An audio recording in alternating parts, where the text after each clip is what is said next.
한 해가 이제 얼마 안 남았죠? 벌써 2달 남았습니다. 이제 11월이면 교회 회기는 다 끝나게 되죠. 11월로 마무리되고 이제 12월부터는 또 내년을 준비하면서 내년 회기가 또 시작됩니다.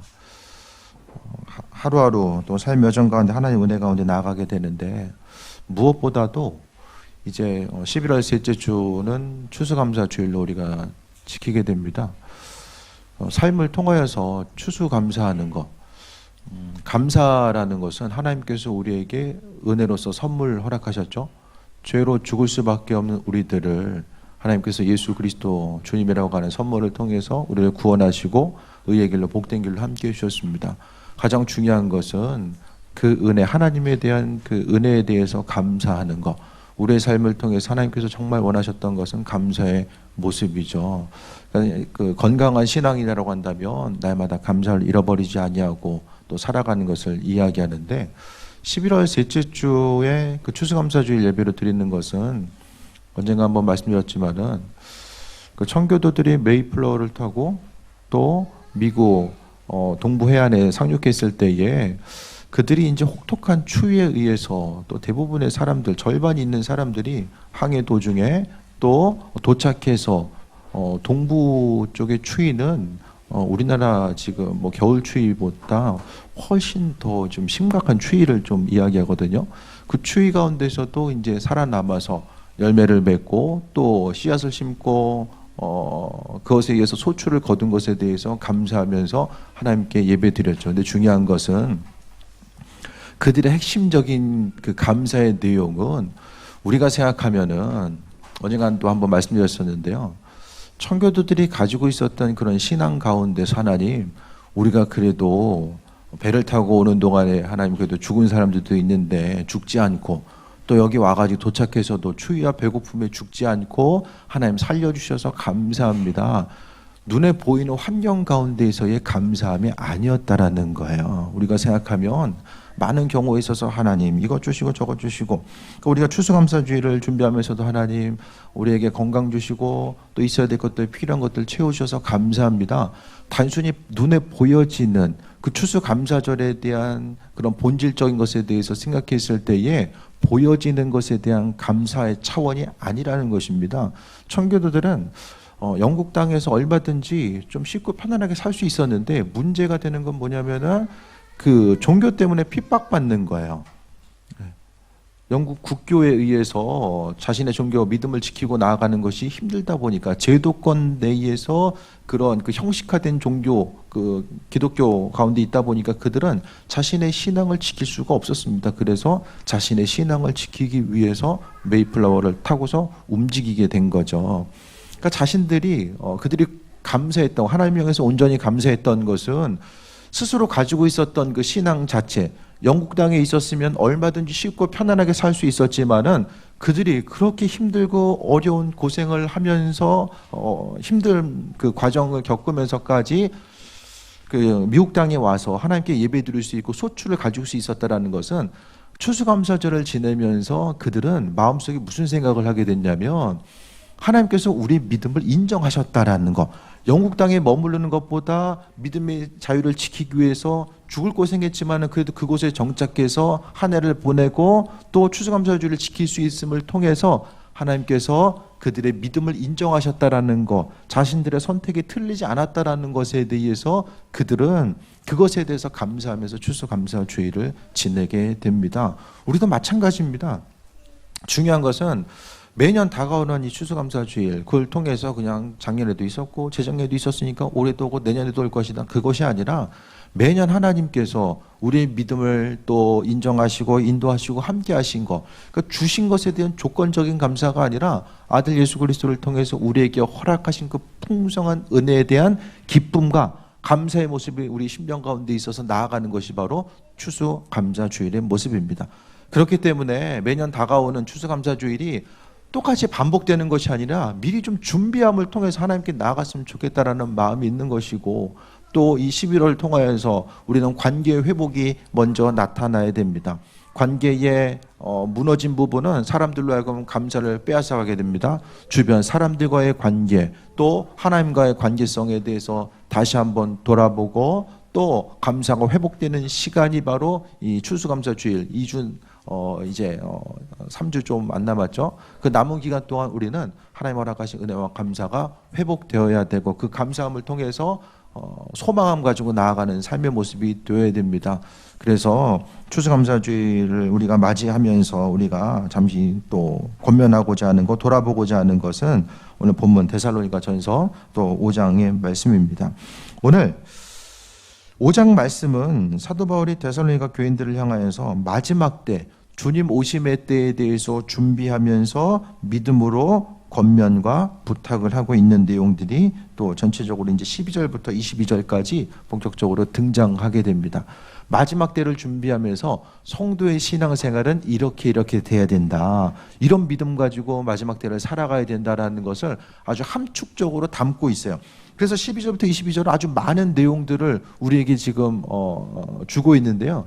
이 말씀을 통해서 잃어버렸던 것들이 회복되고 또 이 말씀을 통해서 우리가 가지고 있었던 그 한 해의 신앙생활의 모습을 다시 한번 돌아보고 나아가는 것. 그러니까 내용들, 이 분량들이 많지만은 한 구절 한 구절이 정말 우리 심령 가운데 믿음을 스스로 돌아보고 어떻게 생각하면 우리의 신앙생활을 돌아볼 수 있는 체크리스트 같은 그런 역할을 하는 것이 오늘 본문의 말씀입니다. 이 말씀을 통해서 우리가 다니엘 기도를 통해서도 말씀 듣는 것처럼 날마다 아무런 감동 없이 반복적으로 되어지는 신앙의 모습이 아니라 인생 가운데 주님께서 내 인생 가운데 행하실 것에 대해서 구체적으로 이야기하는 것, 다른 사람에게 복음을 전하는 것, 우리가 성경 말씀에 있는 하나님의 구원 사건, 예수 그리스도를 통한 구원하심에 대해서도 우리가 중심적으로 전해야 되고 거기다가 우리는 나 자신이 하나님을 경험했었던 것, 날마다 다른 사람들의 그런 간증 얘기만 할 것이 아니라 내가 가지고 있고 내가 알고 있는 그 하나님에 대해서 또 전할 수 있고 나타낼 수 있는 그 온전한 신앙의 모습 자체를 또 말씀하고 있습니다. 그래서 오늘 본문 이런 한 구절 한 구절을 통해서 또 잃어버렸던 것들이 회복되고 또 추수감사절을 또 준비하고 맞이하고 또 새해 먹고 나아가는 이 과정 가운데서 우리 믿음 생활이 어떠해야 될지에 대해서 다시 한번 돌아보는 또 귀한 시간 되시길 바랍니다. 12절 보면 형제들 우리가 너희에게 구하노니, 이것은 구한다라는 것의 본래 의미는 부탁하는 거예요. 사도 바울이 데살로니가 교인들에게 이런 부탁을 한다, 마지막 때 이런 부탁을 한다라고 했을 때에 먼저는 수고하고 주 안에서 너희를 다스리고 권하는 자들을 너희가 알고 그들의 역사로 말미암아 사랑 안에서 가장 귀히 여기며, 공동체 가운데서는 그리스도 예수 주님이 아니면 우리는 공통점이 별로 없습니다. 뭐 같은 인천에 사는 거 빼고는 별로 없죠. 그 공통점이 없는 우리들이 주님이 아니면 공통점을 가질 수 없고, 그러므로 인해서 서로 다름만 부각되는 거죠. 오늘 데살로니가라든지 그 교회 가운데서 이것은 특히 목회자와 평신도 가운데서의 분쟁과 다툼의 그 일들을 이야기하는 거야. 그래서 서로 데살로니가 교인들에게 수고하는 자들, 또 교회 리더와 지도자들, 또 어떤 중심적인 역할을 감당하고 있는 자들과 서로 화목해라라고 이야기하고 있습니다. 한 주님을 따라 나아가는 그 과정 가운데서 누군가는 앞서 일해야 되고 누군가는 따라가야 되고 서로 협력하지 않으면은 그 일들을 감당할 수 없기 때문에 서로 교회 안에서 다툼의 문제, 또 주회를 감당하고자 했을 때 먼저 리더 역할을 감당하고 있는 그들과 먼저 화목해라, 이것을 제일 첫 번째로 이야기하고 있는 거예요. 교회 가운데서도 이 관계성이 무너지면 아무리 말씀을 해도 잘 들리지 않습니다. 말씀 잘 들리십니까? 안 들리면 이제 관계에 문제 있는 거예요. 그렇잖아요. 앞에서 말씀을 계속 하나님 말씀 전한다라고 할지라도 이제 본인은 안 하면서 우리한테 맨날 저렇게 얘기하네. 이 기본적인 신뢰성 자체가 무너지면 신앙생활 근본 이 뿌리가 흔들리는 거예요. 저는 예를 들어서 제가 하루에 기도 10분도 안 하면서 기도 1시간 이상을 해야 됩니다. 그게 이야기가 이게 귀에 들리겠습니까? 아무리 옳고 좋은 얘기를 한다라고 할지라도 그 얘기가 귀 속에 들리겠습니까? 전혀 안 들리죠. 그러니까 중요한 것은 먼저 서로 화목하는 것. 각자 위치에서 맡은 바 사명을 감당하고 온전히 나아갈 것을 이야기하고 있고, 두 번째는 13절에 나와 있는 것처럼 사랑 안에서 가장 귀히 여기면 너희끼리 화목해라. 교회 안에서 서로 화목한 삶을 살아갈 것에 대해서 말씀하고 있습니다. 우리의 삶의 순간순간 이 모든 여정을 또 생각했을 때에 사단이 행하는 것은 뭐냐면 서로 마음속에 다른 부분을 부각시키는 거예요. 끊임없이. 사람이 살아가면서 기준은 무엇입니까? 우리 교회 공동체 안에 있어서의 절대적인 기준은 무엇입니까? 성경이죠. 성경의 본리적인 그 의미 자체, 원어적인 의미 자체가 기준이에요. 기준. 이게 우리 신앙생활, 우리의 삶의 모든 기준 자체가 바로 이 성경이라는 거예요. 그래서 이 성경 말씀을 통해서 우리 한 사람 한 사람이 말씀의 기준을 통해서 움직이게 되면 서로 다름 자체가 별로 문제가 되지 않아요. 근데 성경 말씀을 기준이 안 돼 있으면은 서로의 생각 자체가 기준이 돼서 움직이다 보면은 다 다른 거야. 여기 있는 모인이들 생각 자체가 다 다르다 보니까 부딪히면 사람 만나서 얘기하면 얘기하는 대로 어려움이 생기고 계속해서 다툼과 분쟁의 요소가 있을 수밖에 없습니다. 그래서 하나님 말씀을 중심으로 두고 너희끼리 서로 화목해라 라고 말씀하고 있습니다. 부모가 보기에 자녀들끼리 날마다 다툼과 분쟁이 있으면 어떻습니까? 마음이 편하지 않잖아요. 하나님께서 창조하신 우리 창조 작품 한 사람이 서로 화목하기를 주님께서 원하신다라는 것입니다. 그래서 우리는 항상 하나님께서 우리의 삶을 통해서 원하시는 부분 무엇보다도 화목해라. 이 감사절을 준비하면서 서로 화목하는 것. 잔치가 있을 때 어떻게 생각하면 추수감사주일도 잔치잖아요. 잔치 가운데 모이는데 서로 인상 쓰면서 잔치에 모이면은 서로 보기 싫은 사람도 가가지고 서로 웃으면서 화목해야 되는 자리가 잔치 자리잖아요. 마찬가지로 교회에 와서 교회의 주인 대신 잔치를 베푸신 주님 때문에 우리가 서로 화목하고 하나님의 은혜와 인도하심을 바라봐야 됨을 말씀하고 있습니다. 또 14절 봅니다. 또 형제들아 너희를 권면하노니 게으른 자들을 권기하며 마음이 약한 자들을 격려하고 힘이 없는 자들을 붙들어주며 모든 사람에게 오래 참고. 여기서 말하는 것은 너희끼리 화목하라고 이야기하는데 이 화목함의 내용을 조금 더 구체적으로 우리에게 말씀해 주고 있어요. 그러니까 성경을 통해서 제가 계속 강조드리지만은 관계가 무너지면 믿음 생활은 무너집니다. 마지막 때를 준비하는 성도의 자세 가운데서 하나님과의 관계성이 이루어져야 된다는 것을 계속 강조하는 것이 아니라 공동체 가운데서 구성원끼리의 관계가 어떠해야 되는지를 지금 한 구절 한 구절 계속해서 말씀하고 있는 거예요. 그래서 이 사랑의 관계성이 무너지게 되면 신앙생활은 더 이상 유지되기가 힘들다라는 것을 말씀하고 있습니다.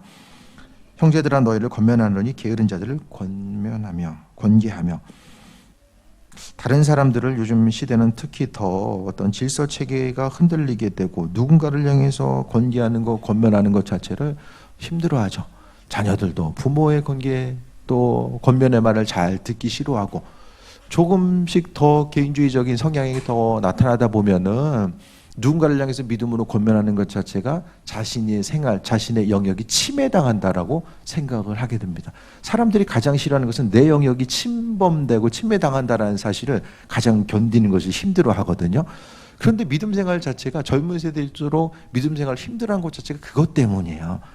하나님 말씀에 의해서 내가 가지고 있는 생각과 가치관이 침범받는다라고 생각하기 때문에 어려움을 경험하게 됩니다. 권면하는 거. 하지만은 게으르면 신앙생활 하기 힘들다라고 제가 말씀드리죠. 자신의 시간과 어떤 열정 그 부분을 조금 더 내고 움직이지 않으면 신앙생활하기 힘들잖아요. 그러니까 교회 안에서는 너는 너고 네 인생이고 네 신앙 네 신앙이다. 그게 아니라 누군가를 향해서 권면해줘야 될 때가 분명히 있고 이 목회자로서의 믿음에 권면하는 것도 마찬가지죠. 별로 참 이렇게 권면하면서도 부담스러울 때가 많이 있어요. 하지만 하나님께서 또 목회자로 세워주셨고 또 권면의 말을 해야 되는 것이 또 맡은 바 직임이기 때문에 해야 될 때가 있잖아요. 그 모든 것들을 생각했을 때 이 교회 안에서는 서로 권기해 주는데 그것이 어떤 책망과 또 판단의 말이 아니라 그 사람을 세워주기 위한 권위의 말이 되어야 되고 또 마음이 약한 자들을 격려하고 날마다 이야기하면서 너 왜 이거밖에 못해 이게 아니라 마음이 약한 사람들이 있을 때에 격려해 주라는 거예요. 힘을 북돋워주고 격려해 주고 위로의 말에 대해서 이야기하는 거죠.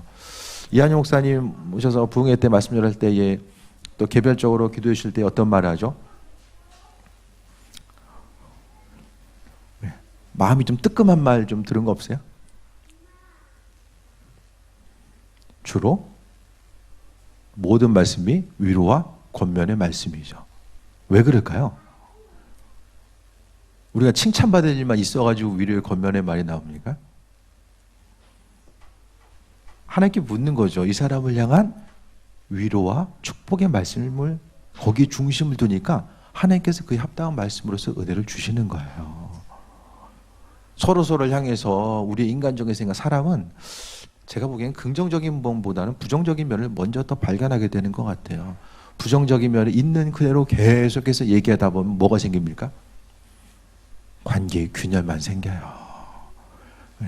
있는 그대로 비춰줘야 될 때도 있지만은 오늘 말씀을 통해서 마음이 약한 자들, 하고 싶어도 움직이고 싶어도 마음이 잘 움직여지, 마음을 먹고 나아가고자 할지라도 어떤 삶에 있어서의 그것을 감당할 수 있는 힘과 능력이 부족한 이들을 향해서는 또 오늘 본문을 통해서 약한 자를 격려하고 또 힘이 없는 자들을 붙들어 주래요. 힘이 없는 자들을 뭐 하라고요? 붙들어 주래요.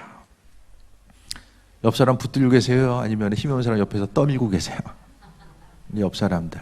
아니 이것도 못하고 있어? 다 어떻게 하세요? 여러분 관계성 속에서 막 붙들어 줍니까?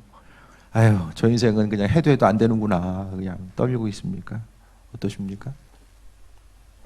붙들어 주래요. 왜 그러냐면은 그러니까 이 성경 말씀의 자리를 이 고린도 그 데살로니가 교회의 상황으로 가져가면은 지금 믿음 때문에 계속해서 핍박받고 있거든요. 밖에서도 핍박받고 교회 공동체 내에서도 서로 잡아주지 못하면 이들을 견딜 수가 없는 거예요. 신앙인들이 가정에서도 예를 들어서 힘들고 직장에서도 힘든데 교회 와도 힘들어. 그럼 너무 힘든 거예요. 교회 공동체는 이와 같이 서로를 붙들어 줄 수 있는 모습, 붙들기 위해서 내가 조금 더 주님으로부터 체험받아야지만 내가 붙들어 줄 수 있는 거예요. 사람이 한 주간을 살아가다 보면 이렇게 에너지가 방전이 돼요. 내가 교회에 와서 내가 은혜 가운데 주님의 은혜가 남아있지 않으면 누군가를 세워주고 나아가는 것이 힘들거든요. 교회 문을 들어오는 순간부터 모든 것이 무슨 그 핸드폰 충전기에다가 꽂는 것처럼 이게 되는 게 아니잖아요.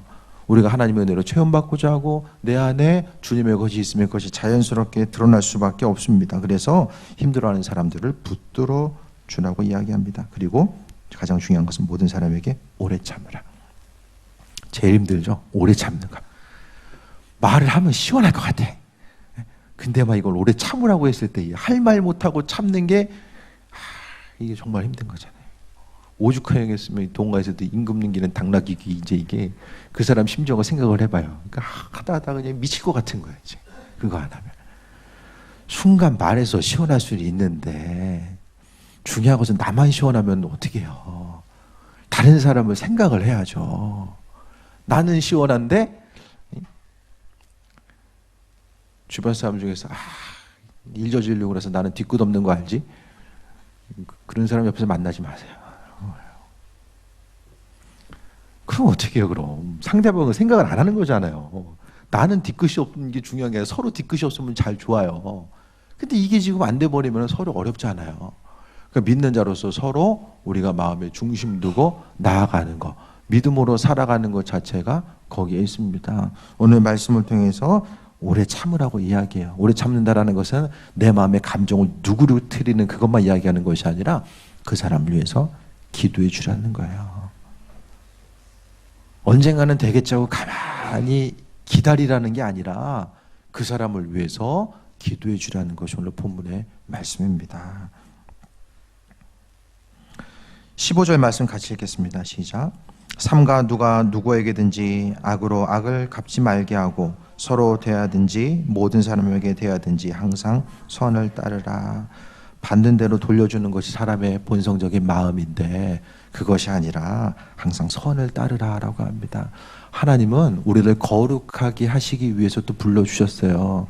예수 그리스도를 통해서 우리를 구원하시는 것은 구원받은 이후의 삶은 거룩한 믿음의 공동체로서의 삶을 살아가게 됩니다. 좀 거룩이라는 단어 자체가 여러분 인생 가운데 좀 어떻게 다가오십니까? 거룩함. 거룩함이 예수님만 이야기하는 것이 아니라 그분을 바라보는 우리에게 거룩함의 모습을 말씀하셨어요.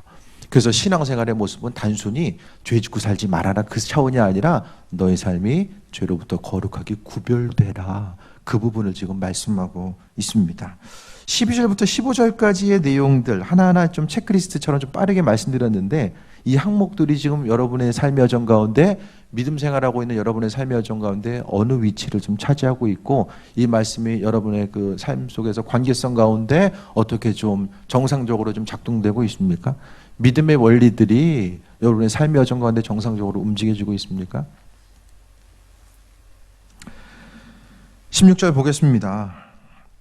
항상 기뻐하라, 쉬지 말고 기도하라, 범사에 감사하라. 정말 우리가 성구 문구로서 가장 많이 발견될 수 있는 게 기뻐하고 기도하고 감사하라는 거죠. 믿음 생활의 중심 자체가 가지고 있는 것들, 신앙의 건강함 자체가 오늘 16절, 17절, 18절을 통해서 삶에 있어서 신앙의 건강함 자체가 여기 다 한마디로 세 구절을 통해서 정리해주고 있어요. 그러니까 바울 사도는 이 복잡한 내용을 어느 이렇게 정리해 주는 거 있잖아요. 물론 여전히 정말 이거 어려운데 이거 무슨 내용이지? 이해하기 힘든 부분도 있지만 가장 핵심적인 부분들은 우리가 명확하게 알 수 있도록 정리해 주는 부분도 상당히 많이 있거든요. 그 중에서 항상 기뻐하는 것도 마찬가지입니다. 인생 가운데 있어서의 삶에 있어서의 기쁨 자체. 그러니까 말씀드린 것처럼 추수감사를 준비하는 것이 하나님 주신 게 있어가지고 그것 때문에 감사하는 것이 아니라 은혜로 구원해 주신 그것 때문에 감사하는 거예요. 그게 아니면 삶의 여정 가운데 감사할 일이 뭐가 있습니까? 일이 날마다 잘 돼가지고 거기서 눈에 보이는 그것 때문에 감사 요소를 발견하는 일들이 세상 가운데 며칠이나 될까요? 주신 은혜 가운데 항상 기뻐라고 말씀하고 있고, 또 한 가지는 쉬지 말고 기도하라고 말씀합니다.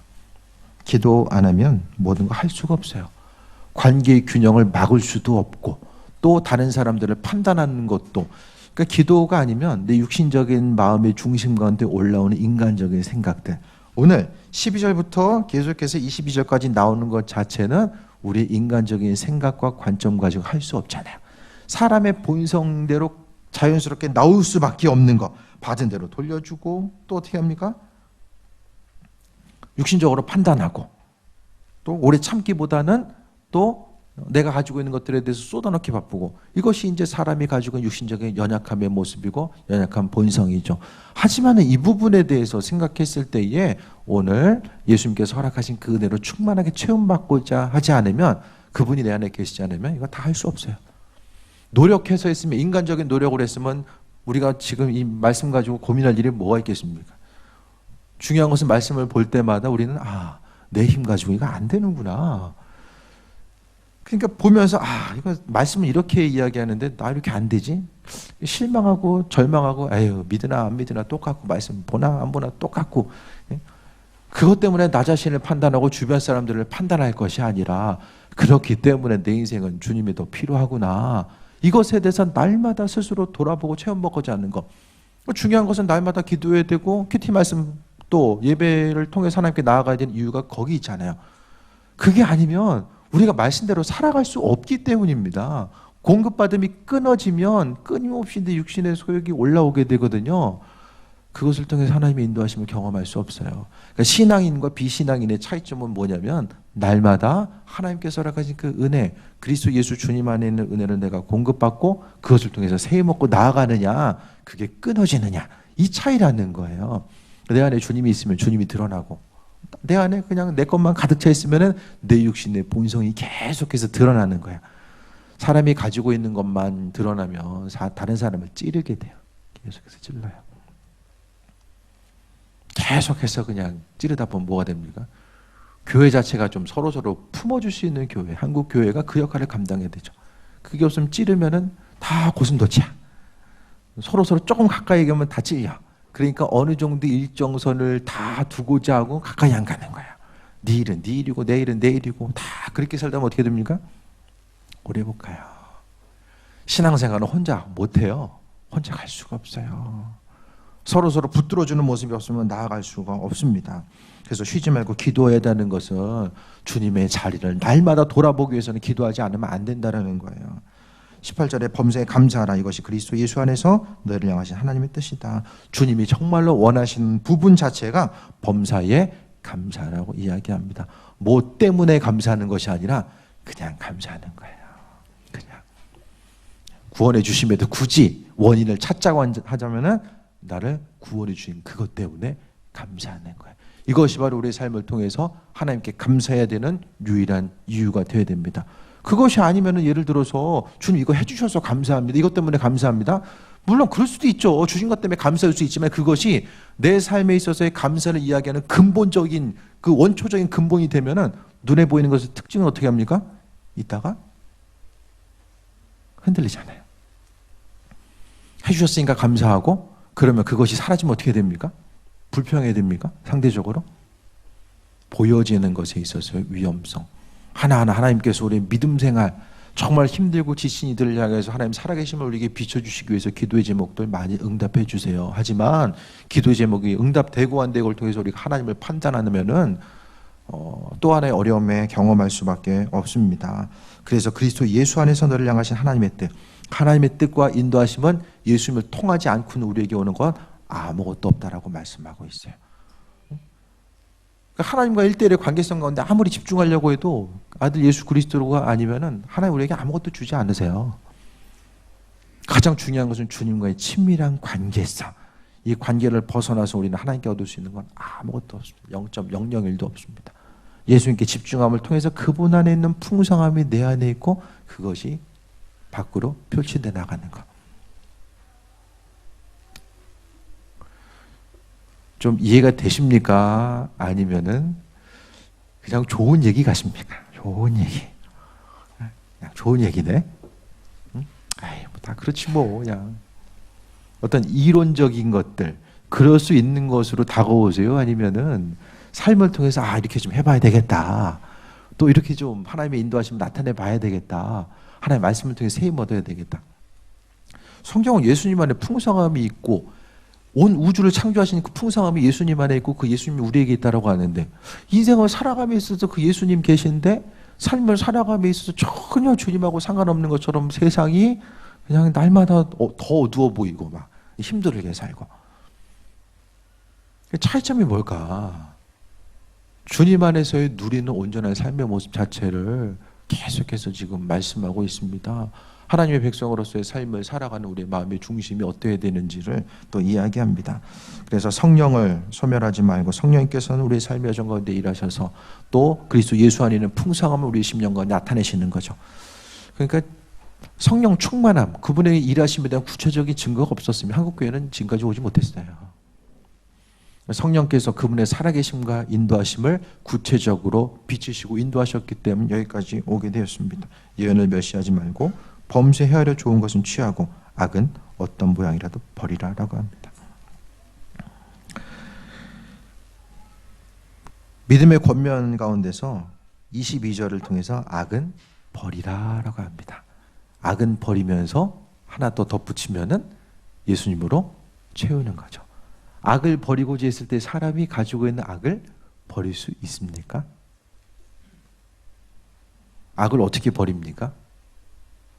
이 악을 버리라는 말씀이 18절에 나와 있는 것처럼 그리스도 예수 안에서 너희를 향하신 하나님의 뜻과 연결이 돼요. 그래서 아버지 안에 있는 그 풍성함을 우리가 누렸을 때에 바로 우리가 악을 버리면서 살아갈 수 있습니다. 이번 주에 사모님하고 얘기하는데 주변 분이 교회 안 다니다가 이제 교회 가게 됐는데 어떻게 가게 됐냐고 사모님 물어봤나 봐요. 그랬더니 교회 다니는 사람들이 다 착해 보여가지고 교회 다니는 사람들은 그래서 나도 좀 교회 가봐야 되겠다. 우선 착하게라도 좀 살아보세요. 힘드시면 네? 전도하기 힘드시면 그냥 외식적으로 살라는 게 아니라 네? 착하게라도 교회 차 가지고 움직이다 보면 그래도 좀 운전도 좀 얌전하게 하려고 그러고 그게 어떻게 생각하면 외식이라고 생각할 수 있겠지만은 예? 그 스티커 안 띄고 그냥 조금 더 배려하면서 조금이라도 살아가는 거 예? 교회차 안에 좀 십자가 달려 있으면 운전도 좀 착하게 하시고 세상 사람들도 좀 이렇게 좀 착하게 사는 것을 좀 중요하게 여기잖아요. 여러분 주변 사람 만나도 악한 사람 만나고 싶으세요? 좀 착한 사람 만나고 싶으세요? 악해가지고 꼭 다른 사람 이용하려고 하는 사람 만나고 싶으세요? 아니잖아요. 그러게 여기는 본문의 말씀 자체에 악은 어떤 모양으로도 버려라. 이게 착하게 살아라. 이거 한마디로도 좀 정리될 수 있겠네요. 하나님 말씀 가운데 우리가 살아가다 보면 좀 착하게 살고 그 착하게 사는 것이 내가 윤리적으로 도덕적으로 온전하게 살기 위해서가 아니라 예수님 때문이죠. 예수님 때문에 조금 더 세상 가운데 좀 빛된 존재로서의 삶을 살고자 힘쓰는 그 중심 자체를 또 말씀하고 있습니다. 추수감사를 저를 준비하면서 또 한 해를 마무리하면서 우리는 올 한 해 또 점검해보고 내가 버릴 것은 버리고 취할 것은 취하고 또 믿음 생활의 전반적인 것들이 내 작년의 삶과 어떤가를 한 번 더 돌아보게 되고 하나님의 이끄심과 인도하심의 자리를 통해서 나아가고자 하는 그 마음의 중심이 날마다 선행되어야 됩니다. 추수감사주의를 우리가 또 준비하면서 무엇보다도 믿음 생활에 있어서의 한 번 더 돌아보는 삶, 잃어버렸던 감사, 주변 사람들 향해서 관계가 깨어지고 어려운 부분이 있으면 먼저 연락하고 만나고 또 그것을 통해서 이 관계가 회복되는 이 한 달, 추수감사절을 좀 맞이하기 전에 여러분 깨어졌던 것들에 대한 이 회복의 모습이 먼저 있었으면 좋겠습니다. 하나님과의 관계성, 때로는 하나님한테 좀 서운할 때 있잖아요. 없으세요? 하나님한테 서운한 거 없어요? 다 감사하십니까? 물론 다 감사해야 되지만 실제적으로 인생 살다 보면 좀 서운할 때도 있잖아요. 다시 한번 주님과의 관계성이 또 회복이 되고 또 우리의 삶을 통해서 무엇보다 하나님이 복음 전파에 대한 그 사명 맡겨주셨으니까 매년 말씀드리는 것처럼 또 복음 전파에 대해서 다시 한번 돌아보고 사명에 대해서 돌아보고 또 추수감사절을 맞이해서 많은 교회들이 또 전도하기 위해서 또 힘쓰잖아요. 그러니까 어떤 행사를 위한 그런 모습이 아니라 조금 더 우리가 복음 전파의 중심을 두고 마음의 중심을 거기에 쏟고 나아가는 그 부분들에 대해서 돌아봐야 될 것 같고 또 추수감사 주일에 대해서 우리가 준비하면서 주님께서 예물 구별해서 드리라고 말씀하셨으니까 제가 매년 말씀드리는 것은 추수감사 주일 예물은 참 힘들지만은 1년 동안 그래도 주신 은혜대로 준비해서 드리는 게 맞는 것 같아요. 그래서 제가 기준으로 매년 말씀드리는 것은 그래도 최소한 11조 예물 정도는 또 어렵겠지만 그래도 구별해서 드렸으면 좋겠다. 그것에 대해서 계속 또 권면 드립니다.